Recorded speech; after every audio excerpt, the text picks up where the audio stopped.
مرحبا صد مرحبا پھر آمد رمضان ہے، ہوٹھیں مرجھائے دل تازہ ہوا ایمان ہے۔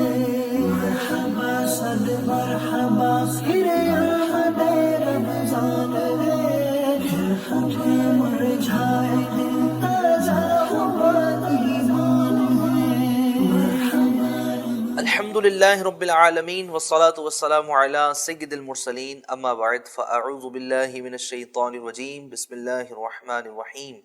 الصلاة والسلام علیکہ یا رسول اللہ وعلی آلک واصحابک یا حبیب اللہ، الصلاة والسلام علیکہ یا نبی اللہ وعلی آلک واصحابک یا نور اللہ۔ ایوجین چینل کے ناظرین، پروگرام لے کر ایک مرتبہ پھر حاضر ہو چکے ہیں، روزوں کے مسائل۔ الحمدللہ اس پروگرام میں ہمارے ساتھ شریک ہوتے ہیں شیخ الحدیث حضرت مولانا حامد رضا صاحب۔ حضور کو ایک بار پھر پروگرام میں خوش آمدید کہتے ہیں۔ ماشاءاللہ بڑے ہی پیارے انداز میں روزوں کے مسائل آپ تک پہنچانے کی کوشش کی جاتی ہیں۔ ایوجین چینل کے ناظرین، ماہ رمضان کا مبارک مہینہ جاری ہے، امید ہے کہ آپ روزے جیسا اہم فرض ادا کرنے میں کامیاب ہو رہے ہوں گے، لیکن اس پروگرام کے ذریعے ہم روزوں کے مسائل آپ تک پہنچاتے ہیں تاکہ اگر روزوں میں کچھ کمیاں ہو جائیں، کچھ مسٹیک ہو جائیں، کچھ غلطیاں ہو جائیں یا کوئی حادثہ پیش آ جائے تو ہم اپنے روزے کے متعلق صحیح راہ کا تعین کرنے میں کامیاب ہو سکیں اور ہم جان سکیں گی اگر میرے ساتھ ایسا ہوا ہے تو میرے روزے کا کیا حکم ہے۔ یہ مشورہ ضرور دوں گا کہ علم حاصل بھی کریں اور کبھی کچھ ایسی سچویشن آ جائے تو علماء سے مشورہ بھی کریں، لیکن یہ بات بھی اپنی جگہ پر درست ہے، صحیح ہے، اور بالکل یہ بات ہمیں تسلیم کرنی چاہیے کہ اگر ہم پر روزہ فرض ہے تو روزے کے احکام سیکھنا بھی فرض ہے۔ جو ایپیسوڈز گزرے ہیں اس طرح کی معلومات امید ہے آپ نے اس میں حاصل کی ہوں گی۔ گزارش کروں گا کہ اس ایپیسوڈ کو بھی آپ آخر تک دیکھیے گا، انشاءاللہ الکریم روزوں کے متعلق بہترین معلومات آپ سیکھنے میں کامیاب ہو سکیں گے۔ اس سے پہلے کہ میں باقاعدگی کے ساتھ سوالات کا آغاز کروں، آئیے درود پاک کی فضیلت سنتے چلیے۔ اللہ پاک کے پیارے حبیب صلی اللہ علیہ وسلم پر درود پاک پڑھنے کے بے شمار فضائل و برکات ہیں۔ آقا کریم صلی اللہ علیہ وسلم ارشاد فرماتے، جس نے مجھ پر ایک مرتبہ درود پاک پڑھا اللہ پاک اس پر 10 رحمتیں نازل فرماتا ہے، اس کے 10 گناہوں کو معاف فرماتا ہے، اس کے 10 درجات بلند فرماتا ہے۔ تو جو یہ چاہتا ہے کہ اللہ پاک کی اس پر رحمتوں کا نزول ہو، اس کے درجات بلند ہو، اس کے گناہوں کی معافی کا گویا کی سبب بنے، تو وہ درود پاک پڑھنے کی ضرور سعادت حاصل کرے۔ ایک مرتبہ میرے ساتھ بھی پڑھ لیجئے، صلو علی الحبیب صلی اللہ علی محمد صلی اللہ تعالی علیہ وآلہ وبارک وسلم۔ حضور سوالات کا آغاز کرتے ہیں، اور ناظرین سے بھی گزارش کروں گا آپ بھی اگر اس پروگرام میں اپنے سوالات شامل کرنا چاہتے ہیں، نمبر آپ اسکرین پر دیکھ رہے ہیں، آپ ضرور سوالات بھیجیں۔ اس پروگرام میں یا دیگر ماہ رمضان میں جو ہمارے لائیو پروگرامز چل رہے ہیں ان پروگرامز میں انشاءاللہ الکریم آپ کے سوالات کو ہم شامل کرنے کی کوشش کریں گے۔ ضرور سوال یہ ہے کہ کوئی شخص مسافر ہے، وہ کسی شہر کی طرف یا کسی بھی اپنے سفر پر گیا تھا، اب وہ وہاں سے ریٹرن ہو رہا ہے واپس اپنے شہر کی طرف، اپنے وطن اصلی کی طرف، لیکن وہ پہنچ اس وقت رہا ہے جبکہ زوال کا وقت ابھی نہیں آیا ہے، یعنی ابھی باقی ہے، تو کیا اس کو اس دن کا روزہ رکھنا ہوگا؟ ضحوہ کبریٰ سے پہلے اگر اپنے شہر میں پہنچ گیا، زوال سے پہلے پہنچ گیا، تو اس کو روزہ رکھنا ہوگا یا روزہ اس پر معاف ہے؟ مسافر کے لیے تو ویسے سفر کے اندر شریعت نے رخصت رکھی ہے، ٹھیک ہے، کہ اگر کوئی شخص شرعی مسافر ہے اور صبح صادق کے وقت وہ مسافر ہے تو وہ اس دن کا روزہ چھوڑ کر اس کی قضا رمضان کے بعد کر سکتا ہے۔ لیکن یہ جو صورت پوچھی گئی ہے، اس صورت میں اگر کوئی شخص حالت سفر سے حالت اقامت میں آ جاتا ہے، یعنی سفر سے وہ اپنے گھر آ جاتا ہے، اس کا سفر اب مکمل ہو گیا، اب وہ مسافر نہیں ہے، اور ایسے وقت پہنچا ہے کہ جس وقت کے اندر رمضان کے روزے کی نیت کی جا سکتی ہے۔ رمضان کے روزے کی نیت کا جو وقت ہے یہ رات سے لے کر نصف النہار شرعی تک، ضحوہ کبریٰ تک اس کی نیت کا وقت ہے کہ اس پورے ڈیوریشن میں وہ رمضان کے روزے کی نیت کر سکتا ہے، جبکہ اس نے صبح سے کچھ کھایا پیا نہ ہو، تو وہ 10 بجے بھی نیت کر سکتا سحری ہے. کا جو آخری ٹائم ہے وہ تو وہی رہے گا، لیکن نیت یہاں تک وہ کر سکتا ہے. نیت یہاں تک کر سکتا ہے، لیکن شرط یہ ہے کہ اس نے سحری کا وقت ختم ہونے کے بعد اب تک کچھ کھایا پیا نہ ہو. مجھے لگتا ہے کہ یہ بھی کئی ناظرین کے لیے ایک نئی معلومات ہوں گی کہ نیت جو ہے وہ ضحوہ کبریٰ تک کی جا سکتی ہے. جی جی کیونکہ ہمارے یہاں نا وہ مجھے بھی یاد ہے، میں چھوٹا تھا تو وہ کارڈ تلاش کرنے کے لیے ڈھونڈتا تھا کہ جلدی جو ہے وہ نیت کرنی ہے، کارڈ دے دیجئے. تو یہ بڑی انٹرسٹنگ معلومات ہے کہ سحری کا وہ وقت ہے لیکن نیت اگر آپ چاہیں تو مؤخر کر سکتے ہیں یا پھر اس وقت تک نیت کی جا سکتی ہے. نیت کی اجازت ٹھیک ہے. ہے. بلکہ ایک روزہ جب کمپلیٹ ہو گیا، ایک روزہ ہم نے افطار کر لیا، اب مغرب کا وقت ہو گیا، اب یہیں سے آپ اگلے روزے کی نیت اس وقت بھی کر سکتے ہیں کہ میں کل انشاءاللہ کل روزہ رکھوں گا. نیت یہاں بھی ہو سکتی ہے. اور سحری کھانا خود ہی ایک نیت ہے کہ آدمی سحری کر رہا ہے، کیونکہ اس کے نیت ہے، اس کے ارادے میں ہے کہ مجھے روزہ رکھنا ہے. اور بیسیکلی نیت تو دل کے ارادے کا ہی نام ہے. تو بہرحال اگر مسافر ایسے وقت میں پہنچا کہ جب روزے کی نیت ہو سکتی ہے تو اس نے صبح سے کچھ کھایا پیا نہیں ہے، سحری کا وقت ختم ہونے کے بعد سے لے کر کچھ کھایا پیا نہیں ہے، صحیح ہے. تو شریعت کا حکم یہ ہے کہ وہ اس دن کے روزے کی نیت کر لے. اور اب اس کے لیے روزے کی نیت کر لینا واجب ہے. پھر بھی اگر کوئی مسافر اپنے شہر لوٹنے کے بعد بھی نیت نہیں کرتا اور وہ اس دن کا روزہ نہیں رکھتا، تب بھی اس پر اس کا کوئی کفارہ نہیں ہے، بلکہ اس پر صرف ایک روزے کی قضا یہ لازم ہوگی. بہار شریعت میں ہے کہ مسافر نے اگر ضحوہ کبریٰ سے پہلے اقامت کی اٹ مینس وہ گھر آ گیا، سفر اس کا ختم ہو گیا، اور فرماتے ہیں ابھی کچھ کھایا پیا نہیں ہے، تو روزے کی نیت کر لینا واجب ہے. صحیح ہے. ماشاءاللہ.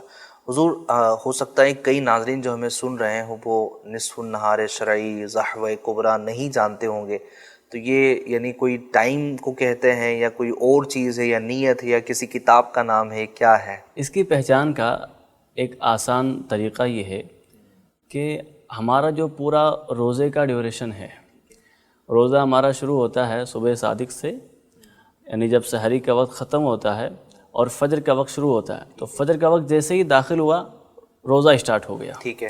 اور ادھر جیسے ہی سورج غروب ہوا، سن سیٹ ہو گیا، پورا سورج غروب ہو گیا، افطار کا وقت ہو گیا. تو یہ جو پورا وقت ہے، اس پورے وقت کو دیکھا جائے کہ یہ کتنے گھنٹے بنتے ہیں، کتنے منٹ بنتے ہیں، پورا دیکھا جائے، اس کا ہاف کر لیا جائے.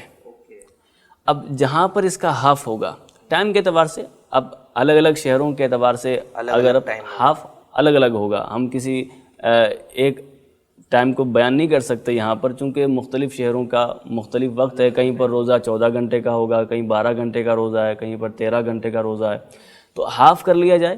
اب ہاف جہاں پر ہو رہا ہے وہ ہے نصف النہار شرعی. ٹھیک ہے. یہاں تک روزے کی نیت ہو سکتی ہے. روزے کے ڈیوریشن کا ابھی آدھا ٹائم گزرا نہیں ہے پورا، اس وقت تک روزے کی نیت ہو سکتی ہے. ہاف ٹائم گزر گیا، اب روزے کی نیت نہیں ہو سکتی. صحیح. ماشاءاللہ. چلیں یہ معلومات بھی لگے ہاتھوں حاصل ہو گئی کہ ضحوہ کبریٰ کا وقت کیا ہوتا ہے. ناظرین آئیے اب نیکسٹ سوال کی طرف بڑھتے ہیں. سوال یہ ہے کہ روزے کی حالت میں اسلامی بہن اگر کان چھدواتی ہیں یا ناک چھدواتی ہیں تو کیا اس کا روزہ ٹوٹ جائے گا؟ اور روزے کی حالت میں ناک کان چھدوانا اس میں کوئی حرج تو نہیں ہے، اور یہ تو روزے کے خلاف بھی نہیں ہے، کیونکہ اس کے اندر تو کوئی بھی چیز جو ہے وہ جسم کے اندر داخل نہیں ہو رہی ہے، پیٹ میں داخل نہیں ہو رہی ہے. ہاں زیادہ سے زیادہ یہ ہے کہ عام طور پر خون نکلتا ہے، اور اگر خون نکل بھی گیا تو خون نکلنے سے روزہ نہیں ٹوٹتا. لیکن یہ یاد رہنا چاہیے کہ روزے کی حالت میں ہوں یا اس کے علاوہ دوسری حالت میں ہوں، بہرحال اگر کوئی بالغہ عورت ہے، ٹھیک ہے، بالغ لڑکی ہے، تو اس کا کسی نامحرم سے کان چھدوانا یہ جائز نہیں ہے. تو کان چھدوانے کے اندر کوئی بھی خلاف شرع انداز اپنانے کی اجازت نہیں ہوگی، چاہے حالت روزہ میں ہوں یا رمضان کے علاوہ کسی اور وقت میں. کوئی اگر کانوں کے اندر سوراخ کروائے، ناک میں سوراخ کروائے زیور پہننے کے لیے، البتہ روزے کی حالت میں اس سے روزہ نہیں ٹوٹتا. روزہ دار کے پچنا لگانے کے بارے میں حضرت عبداللہ بن عباس رضی اللہ تعالی عنہ نے فرمایا کہ روزہ جسم کے اندر داخل ہونے والی چیز سے ٹوٹتا ہے، جسم سے کوئی خارج ہونے والی چیز ہے اس سے روزہ نہیں ٹوٹتا۔ تو اگر خون نکل گیا تو اس سے روزہ نہیں ٹوٹتا۔ صحیح ہے۔ اچھا، یہ ناک کان چھدوانے کے متعلق میں نے کہا کہ اگر کوئی عورت کرے، آج کل تو مرد بھی کرنے لگے ہیں، تو ان کا روزہ اور ان کا یہ کرنا کیا فرمائیں گے؟ مردوں کے لیے تو یہ روزے کی حالت میں بھی اور کسی اور حالت میں بھی یہ تو قطعاً جائز ہی نہیں ہے کہ مرد جو ہے وہ اپنے کان چھدوائے اور کان کے اندر کوئی ایسی چیز پہنے، کیونکہ یہ عورتوں سے مشابہت ہے۔ ٹھیک ہے۔ اور ہمیں شریعت مطہرہ نے اس بات سے منع کیا ہے کہ کوئی مرد عورت کی مشابہت اختیار کرے، یعنی جو چیزیں عورت کے ساتھ خاص ہیں، جو انداز عورت اپناتی ہے، عورت کا جس طرح اوڑھنا پہننا ہے، یا یہ جو چیزیں ہیں، عورت کی پوری ڈریسنگ الگ ہوتی ہے اور اس کی جیولری وغیرہ یہ اسی کے ساتھ خاص ہے، تو مرد جو ہے وہ اس میں سے کچھ بھی اختیار نہیں کر سکتا۔ مرد اگر اس میں سے کچھ اپناتا ہے تو وہ عورت کی مشابہت، عورت کی طرح گویا کہ بننا چاہ رہا ہے، اور یہ شریعت مطہرہ کے اندر مردوں کے لیے اجازت نہیں ہے کہ وہ عورتوں کی مشابہت اپنائیں، عورتوں کی طرح وہ کوئی نہ کوئی چیز ان کی لیں جو ان کے ساتھ خاص ہو۔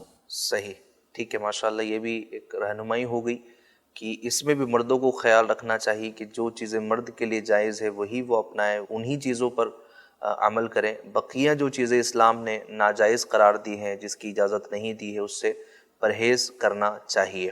حضور ایک اور سوال ہے، اور یہ سچویشن میرا خیال ہے کہ کئی لوگوں کے ساتھ آتی ہوں گی۔ سوال یہ ہے کہ ایک شخص ہے وہ تقریباً رات میں 3 بجے سو گیا اور یہ ارادہ کیا کہ 1 آدھ گھنٹے میں اٹھ کر جو ہے وہ سحری کر لوں گا، لیکن اس کی صبح میں نیند کھلی، یعنی سحری کا وقت ختم بھی ہو گیا، 1-2 گھنٹے اور جو ہے وہ زیادہ ہو گئے۔ اب اٹھتے ہی وہ بہرحال سحری تو اب نہ کر سکا، وہ جو ایک اس کے اوپر کیفیت آئی وہ اپنی جگہ ہے، لیکن اٹھتے ہی وہ یہ نیت کر لیتا ہے کہ اب میں روزے سے ہوں اور میرا روزہ ہے، تو کیا اس کا روزہ مانا جائے گا، اس کا روزہ ہو جائے گا، یا سحری اس نے نہیں کی ہے، اس کی آنکھ نہیں کھلی ہے تو اس کا روزہ نہیں ہوگا؟ یہ تو ہم نے بھی پہلے سوال ہی کے اندر ڈسکس کیا ہے کہ روزہ اگرچہ اسٹارٹ ہو جاتا ہے سحری کا وقت ختم ہونے کے فوراً بعد سے، لیکن اگر کسی نے سحری نہیں بھی کی ہے یا کی ہے مگر اس کا اس وقت روزہ رکھنے کا ارادہ نہیں تھا اور بعد میں اس کا ارادہ بن رہا ہے روزہ رکھنے کا، تو وہ نصف النہار شرعی سے پہلے روزے کی نیت کر سکتا ہے۔ تو یہ شخص جو سحری کے وقت سو رہا تھا، اب اس کی آنکھ کھلی ہے اور اس کا ارادہ ہے کہ میں روزہ رکھوں، تو یہ نیت کر لے کہ میں آج صبح سے روزے سے ہوں۔ یہ نیت نہ کرے کہ میں ابھی نیت کر رہا ہوں، دن کے 8 بجے ہیں 9 بجے ہیں اور اب سے روزہ کی میں نیت کر رہا ہوں، میرا روزہ اسٹارٹ ہوتا ہے اب، تو یہ نیت درست نہیں ہے۔ صحیح ہے۔ اسے نیت یہ کرنی ہوگی کہ میں آج صبح سحری کے وقت سے میں روزے سے ہوں، تو اس طرح اگر کوئی نیت کرتا ہے تو اس کا روزہ درست ہے۔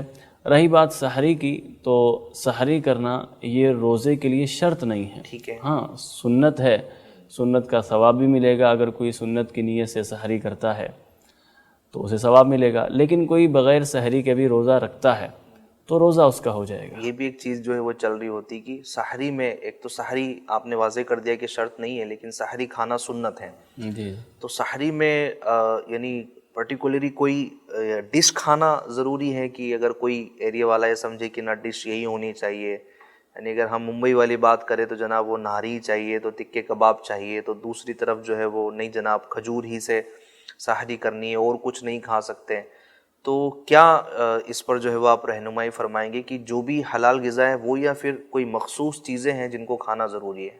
سحری کے اندر کوئی بھی حلال غذا استعمال کی جا سکتی ہے، ہاں اگر کسی کو سحری کی حاجت نہیں معلوم ہوتی یا کسی کو پرہیز ہے، اب وہ جو ہے وہ نمکین نہیں کھا سکتا، تو اس کے لیے حکم یہ ہے کہ وہ کھجور اور پانی ہی استعمال کر لے، کھجور اور پانی ہی سے سحری کر لے، مگر سحری کر لے تاکہ اس کو سنت کا ثواب مل جائے۔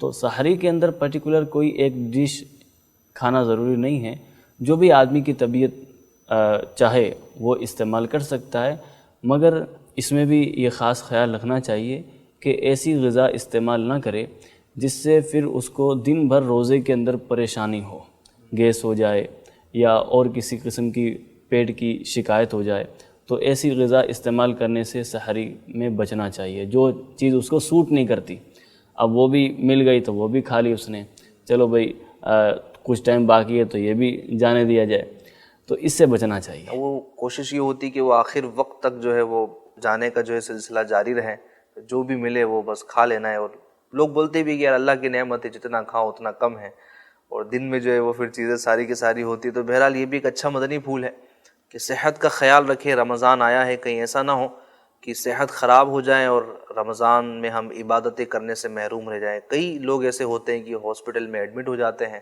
رمضان کے روزے یوں بھی ان کے پھر جا رہے ہوتے ہیں، دیگر چیزیں ہو رہی ہوتی، عبادتوں سے جماعتوں سے محروم ہو جاتے ہیں۔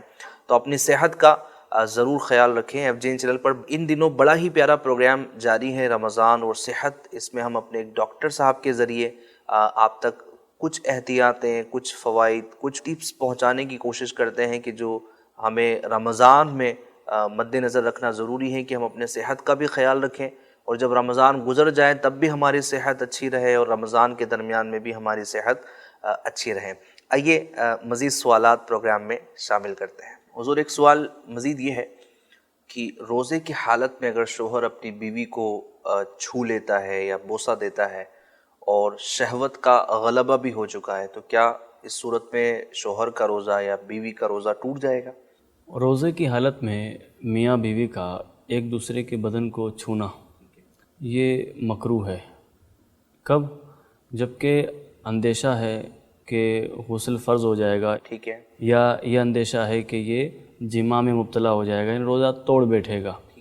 تو ان دونوں صورتوں میں اگر یہ اندیشہ ہے تو اس صورت میں بیوی کو چھونا یہ روزے کے اندر مکروہ ہے۔ ٹھیک ہے، صرف شہوت آنے سے روزہ نہیں ٹوٹے گا۔ اچھا، لیکن اگر بیوی کو چھوا، اس کا بوسہ لیا، اور اس صورت میں اس کو انزال ہو گیا، یعنی جسے کہتے ہیں کہ بھئی غسل فرض ہو گیا، ٹھیک ہے، تو اب اس صورت کے اندر روزہ ٹوٹ جائے گا۔ لیکن ایک تو ہے کہ آدمی پر غسل فرض ہو گیا کہ منی شہوت کے ساتھ جدا ہوئی، نکلی، تو غسل فرض ہو جاتا ہے۔ صحیح۔ حضور اس کے علاوہ ایک اور سوال یہاں پر میرے ذہن میں آ رہا ہے کہ سوشل میڈیا کا دور ہے، لوگ سوشل میڈیا پر اس طرح کی ویڈیوز دیکھ رہے ہوتے ہیں، ایسا کانٹینٹ دیکھ رہے ہوتے، پڑھ رہے ہوتے جس سے شہوت کا غلبہ ہوتا ہے، یا یوں کہہ لیجئے کہ غیر محارم سے بات کرنے کا اب تو اس طرح کی جو ہے وہ ایپ آ چکی ہیں کہ وہ چیٹ کر رہے ہیں، اگرچہ پیچھے وہ کوئی عورت یا لڑکی نہیں ہے، وہ ان کا سسٹم سب کچھ چیزیں کر رہا ہے، یا پھر ہو بھی تو اس پہ کوئی، یعنی سمجھے کہ اس زمانے میں کوئی بڑی بات نہیں ہے کہ ایک پوری اس طرح کی چیزیں آج کل چل ہی رہی ہیں، تو اس طرح بھی جو ہے وہ نوجوان اپنا انوالومنٹ رکھ رہے ہوتے ہیں، اور پھر وہ ان کو بھی اسی طرح کے شہوت کے معاملات جو ہے وہ ہو رہے ہوتے، تو اس پر بھی آپ ذرا رہنمائی کریں کہ ماہ رمضان میں اگر نوجوانوں کے اس طرح کے معاملات ہیں تو ان کو کیا کرنا چاہیے، مزید اگر وہ شہوت کی طرف جاتے ہیں اور پھر آپ نے جو پوری صورت بیان کی کہ انزال ہو جاتا ہے، تو ان کے لیے بھی کیا یہی احکام ہوں گے یا کیا ہوں گے؟ اگر صرف کوئی ایسا کانٹینٹ اگر وہ دیکھتے ہیں، یا پھر ایک آدمی جو ہے وہ کچھ دیکھتا نہیں ہے مگر وہ اپنی سوچ میں، اپنے خیال میں ہے، اور کچھ ایسی چیزیں وہ سوچ رہا ہے جو گندی چیزیں ہیں، اب وہ سوچ رہا ہے، اور سوچتے سوچتے یا دیکھتے دیکھتے جو ہے وہ اس کو انزال ہو جاتا ہے، منی خارج ہو جاتی ہے، تو اس سے روزہ ٹوٹے گا نہیں، ٹھیک ہے، لیکن بہرحال یہ روزہ کو چیزیں مکروہ بناتی ہیں۔ اللہ اکبر۔ اللہ پاک رحمت کی نظر فرمائے اور اس طرح کے کاموں سے، اس طرح کے عادات سے ہمیں محفوظ فرمائے۔ سوشل میڈیا کا استعمال ہو ماہ رمضان میں تو اور بھی زیادہ احتیاط ہونی چاہیے، ماہ رمضان کے علاوہ بھی کرنی ہے، لیکن ماہ رمضان میں تو گزارش ہے کہ اس طرح کی چیزوں کو بلاک ہی بندہ کر دیں، اور آگے کے لیے بھی نیت کر لیں کہ جن چیزوں کا دیکھنا میرے لیے شرعاً درست نہیں ہے، میں اپنی نگاہوں کو خراب کر رہا ہوں، نگاہوں کے ذریعے اپنے دل کو خراب کر رہا ہوں، تو نہ ایسے کانٹینٹ کو پڑھنا ہے، نہ ایسے کانٹینٹ کو سننا ہے، نہ دیکھنا ہے۔ اللہ پاک ہمیں محفوظ فرمائے۔ حضور ایک اور سوال یہ ہے، اور بڑا ہی پیارا سوال ہے، کچھ لوگ یہ سمجھے کہ غلط فہمی کے بھی شکار ہوتے ہیں اور سوال بھی کر رہے ہوتے ہیں، اور سوال فکر ہی میں کر رہے ہوتے ہیں، لیکن شریعت کیا رہنمائی کرتی ہے، ارشاد فرمائیے کہ تراویح بھی ماہ رمضان کی عبادتوں میں سے ایک بہت خاص حصہ ہے، بڑا حصہ ہے، لیکن اگر کوئی شخص تراویح نہیں پڑھتا تو کیا ماہ رمضان کے جو روزے رکھ رہا ہے کیا وہ نہیں ہوں گے یا وہ قبول نہیں ہوں گے یا کیا معاملہ ہے، آپ بتائیے۔ روزہ الگ عبادت ہے اور تراویح بھی ایک الگ عبادت ہے۔ اگر کسی شخص نے روزہ تو رکھا لیکن اس نے تراویح کی نماز ادا نہیں کی تو روزہ اس کا ہو جائے گا، لیکن چونکہ بلا عذر اگر اس نے تراویح کی نماز کو چھوڑا ہے، اور تراویح کی نماز ہر ایک مسلمان عاقل بالغ پر سنت مؤکدہ ہے، ٹھیک ہے، چاہے وہ مرد ہو یا وہ عورت ہو، سنت مؤکدہ ہے۔ اور سنت مؤکدہ کا حکم یہ ہے کہ اگر ایک آدھ بار چھوڑ دیا تو یہ اساعت ہے، یعنی برا ہے۔ اور اگر کوئی اس کو چھوڑنے کی عادت بنا لے کہ وہ تراویح کو کنٹینیوسلی چھوڑ رہا ہے، پڑھتا ہی نہیں ہے، عشاء کی نماز پڑھتا ہے اور گھر آ جاتا ہے، جب چھوڑنے کی عادت بنا لے گا تو اس وجہ سے اب یہ گنہگار ہوگا۔ ٹھیک ہے، اور روزے کی حالت میں اور ماہ رمضان کے اندر تو ہمیں کوشش کرنی چاہیے کہ ہم اپنے آپ کو گناہوں سے بچائیں۔ اعلیٰ حضرت امام اہل سنت امام احمد رضا خان رحمۃ اللہ تعالی علیہ بیان کرتے ہیں کہ نبی کریم صلی اللہ تعالی علیہ وسلم نے 3 راتیں تراویح کے اندر امامت فرمائی ہے، اور اس وقت تک وہ سنت مؤکدہ نہ ہوئی تھی جب امیر المومنین فاروق اعظم رضی اللہ تعالی عنہ نے اسے اجرا فرمایا، اور عام صحابہ کرام اس پر جمع ہوئے، سب کا اس پر اجماع ہوا، اس وقت سے یہ سنت مؤکدہ ہوئی۔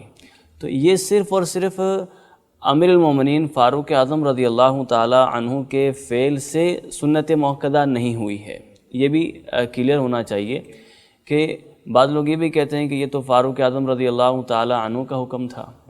یہ صرف امیر المومنین فاروق اعظم رضی اللہ تعالی عنہ کے فعل سے، ان کے عمل سے، ان کے قول سے ہی سنت مؤکدہ نہیں ہوئی ہے، بلکہ نبی کریم صلی اللہ تعالی علیہ وسلم کے ارشادات سے، آپ کے عمل سے اس کا سنت مؤکدہ ہونا ثابت ہے۔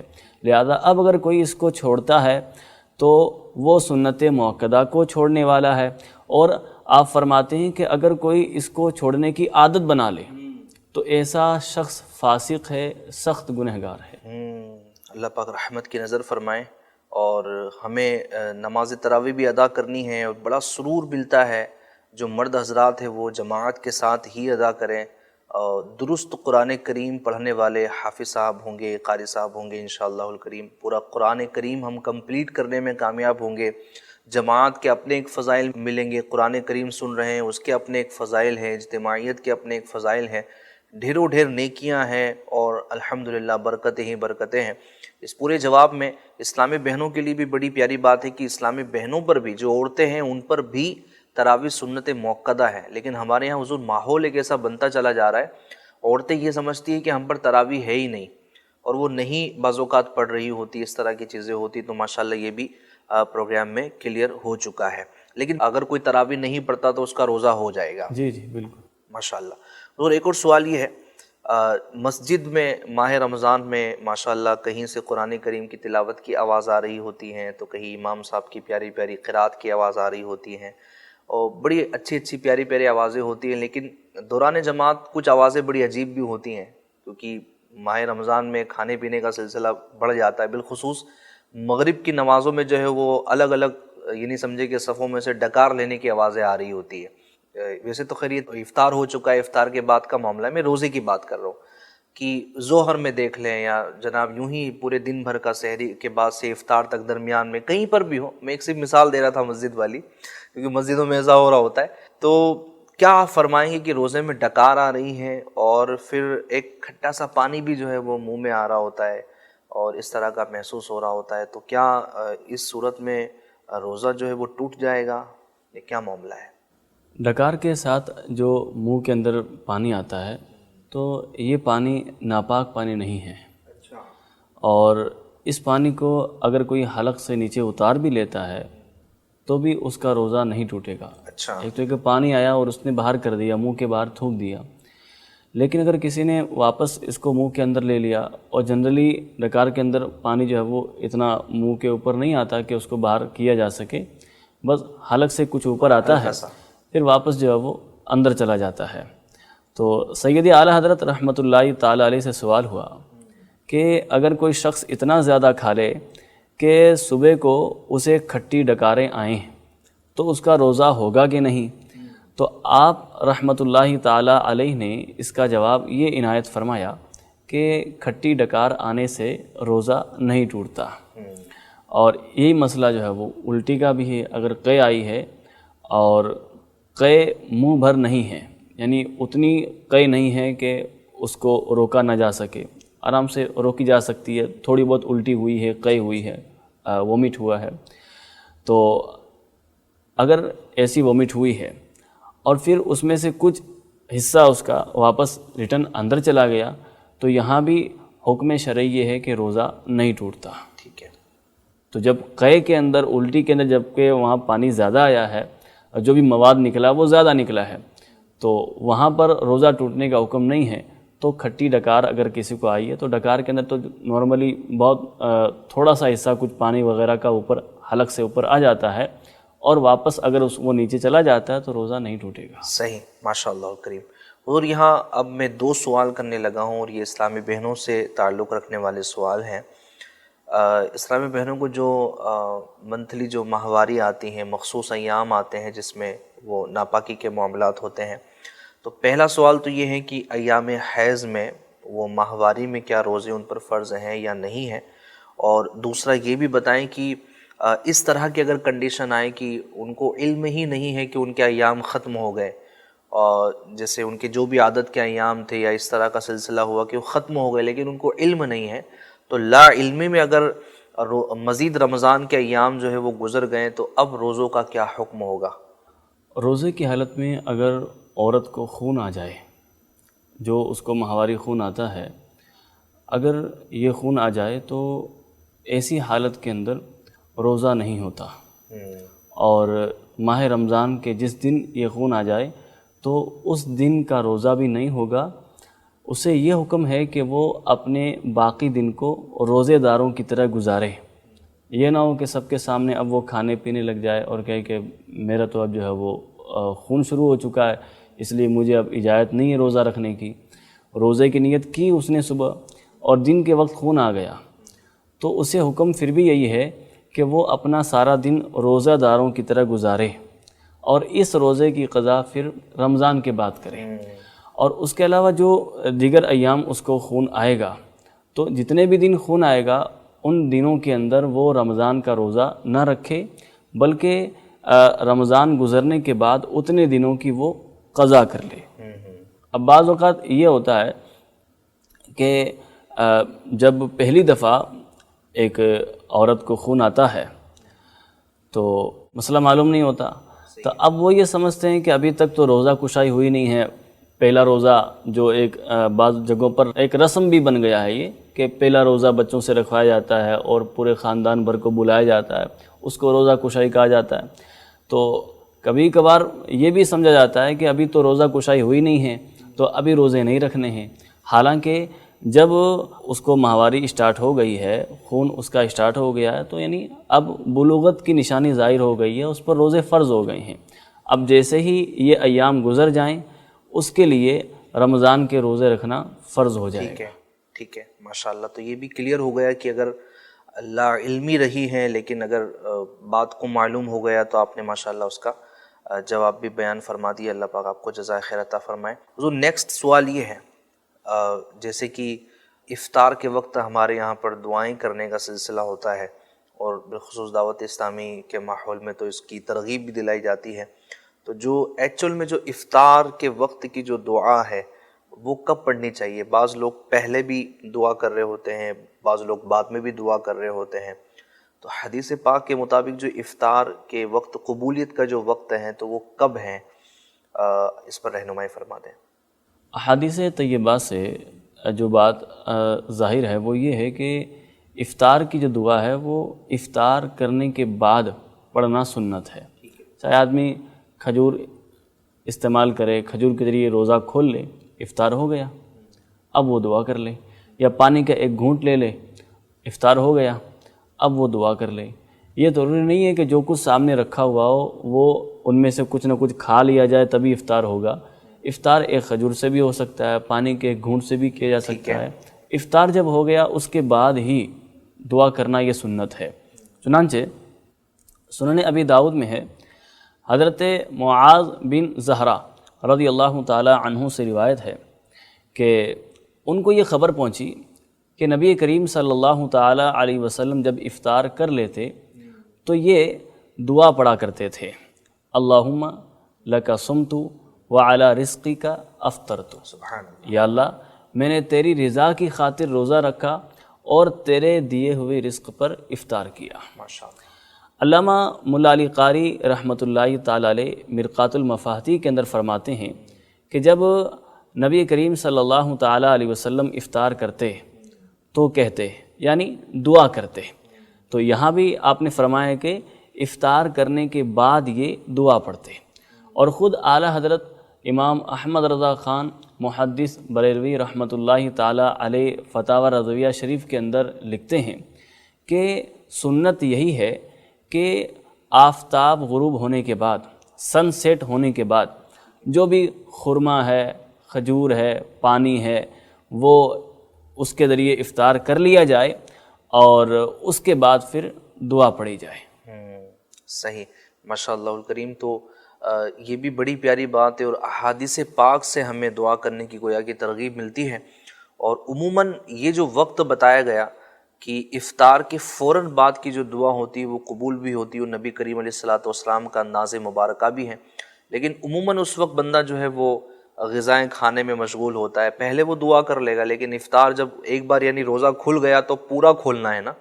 اگر وہ اس کو تھوڑا روک دے گا تو بڑی آزمائش اس کے لیے ہو جاتی ہے. اب اتنی ساری غذائیں ہیں سامنے, ٹھنڈے ٹھنڈے مشروبات ہیں, تھوڑا کنٹرول کرنا مشکل ہو جاتا ہے. بالکل. اور اس میں یہ کہ اب نفس کی خواہش ہے, خواہش کر رہا نفس کہ اس کو بھی لیا جائے, تھوڑا اس کو بھی لیا جائے. اب آپ نے فرمایا پورا کھل جائے, تو روزہ تو کھل ہی گیا. جیسے ہی پانی کا ایک گھونٹ آدمی نے پیا یا ایک کھجور اس نے کھا لی, روزہ کھل گیا, افطار ہو گیا. اب یہاں پر گویا کہ ہمارے صبر کا امتحان بھی ہے. کیا بات ہے کہ ہم جو ہے وہ کیا دعا کے لیے وقت دیتے ہیں یا نہیں, کیا ہم خشوع اور خضوع کے ساتھ اللہ کی بارگاہ میں دعا کر پاتے ہیں یا نہیں. تو یہ امتحان کا مقام بھی ہے ہمارے لیے. تو میری FGN چینل کے ناظرین سے گزارش ہے کہ افطار کے وقت ایک کھجور, پانی کا ایک گھونٹ استعمال کر کے فوراً دعا کر لی جائے, اور پھر جو بھی آپ جو ہے وہ کھانا چاہیں, جو بھی دسترخوان پر موجود ہے اللہ تبارک و تعالی نے دیا ہے وہ آپ کھائیں, خدا کا شکر ادا کریں. ماشاء اللہ الکریم. اور نہ صرف افطار کے وقت بلکہ ناظرین کرام میں مشورہ دینا چاہوں گا کہ ماہ رمضان میں خوب دعائیں کریں, اپنے لیے دعائیں کریں, اپنے گھر والوں کے لیے دعائیں کریں, والدین فوت ہو گئے ہیں ان کے لیے دعائیں کریں, والدین حیات ہیں ان کے لیے دعائیں کریں, اپنے خاندان والوں کے لیے دعائیں کریں, پوری امت مصطفیٰ صلی اللہ علیہ وسلم کے لیے آپ دعائیں کریں. جتنی دعا کریں گے جہاں آپ کو ثواب ملے گا وہیں پر ماہ رمضان کی ان مبارک ساعتوں میں, مقبول ترین ساعتوں میں انشاءاللہ الکریم ہم اپنے اعز و اقربا کے لیے بھی دعائیں کریں گے تو انشاءاللہ اللہ نے چاہا تو اس کی بہت برکتیں نصیب ہوں گی. امید ہے کہ انشاءاللہ ماہ رمضان جو ابھی آپ یہ پروگرام دیکھ رہے ہیں, ماہ رمضان میں یہ جو مہینہ چل رہا ہے, اللہ نے چاہا تو دعاؤں کے ساتھ, برکتوں کے ساتھ اس کو گزارنے کی سعادت حاصل کریں گے. FGN چینل کے ناظرین, سوالات اور بھی ہیں لیکن ہمارے پروگرام کا وقت تقریباً کمپلیٹ ہو چکا ہے. انشاءاللہ الکریم نیکسٹ ایپیسوڈ میں پھر ہم یہ پروگرام کنٹینیو کریں گے اور روزوں کے متعلق بہترین معلومات آپ تک پہنچانے کی سعادت حاصل کریں گے. جب تک اپنا بہت خیال رکھیے گا, FGN چینل دیکھتے رہیے گا.